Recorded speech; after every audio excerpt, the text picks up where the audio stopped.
Panoorin natin yung video ng Sakalo.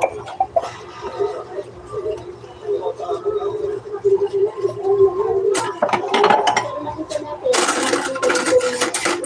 na talagang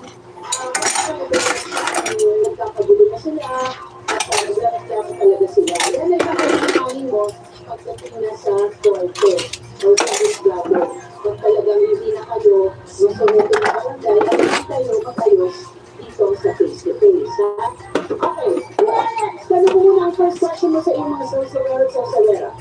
Maraming salamat po ba? Tapos na ang mga cellphone para sagutin ang ating first question. Kaya po, nakakastorbo ka, itutuloy mo ba ang pag-iisloko mo? A, oo, pero magpapaalam ako. B, hindi. Kasi nakakaya rin sa kapitbahay. Yan. Oo, pero magpapaalam mo, hindi. Dahil nahiya na sa kapitbahay. Okay na. Alam mo nakakastorbo ka na, ha? Na tulad si Ate Christine. Nakita nyo ba yung ano guys? Yung video nyo upload ko, tignan nyo nga. Kung talagang i-edited ba yun yung video? Parang may naninira lang talaga kay BBM. Pero talagang, ibang po, hindi mo. Meron siyang video na nagpabatak siya ng video. Ewan ko kung totoo yan.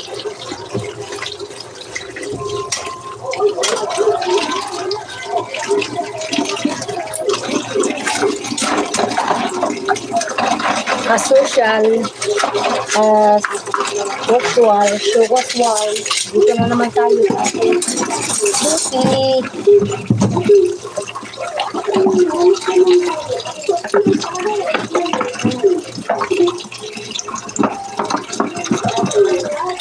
Hi Morena, hi Junior Espinosa, Pansanis Morena, hello. Nakita mo na yung video loads, nakita mo yung ano, tingnan mo gani, tingnan mo nga yung video. Para mo siya edited or ano.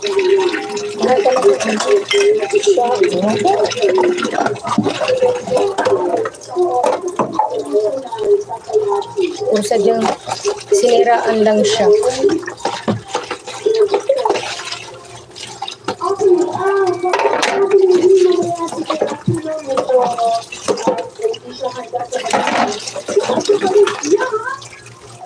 Tingnan mo nga yung video, ang buong lahat.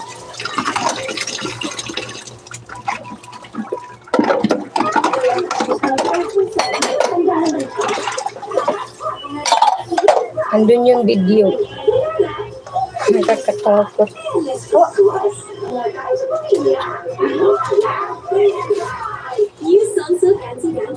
May daga dyan kagabi o galing. Saan napunta? Galing dyan, umakyat dito, umakyat doon. Pumunta dito sa taas. Tanggal mo ito. Ugas mo nga. Bakit pumunta dyan? Umakyat dyan o. Saan umakyat? Dito tapos? Dito po umakyat? May butas dyan, sa gilid na yan. Dito umakyat o. Yung dulo na yun. May butas yan. Nag-iingin dali sa loob.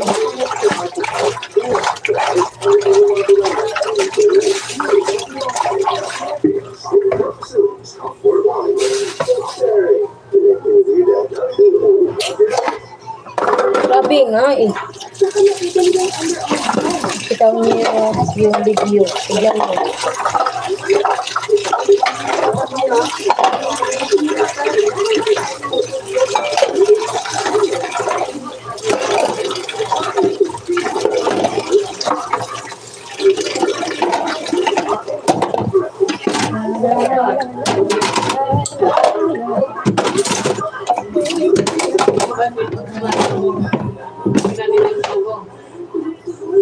Ginaganyan niya ako.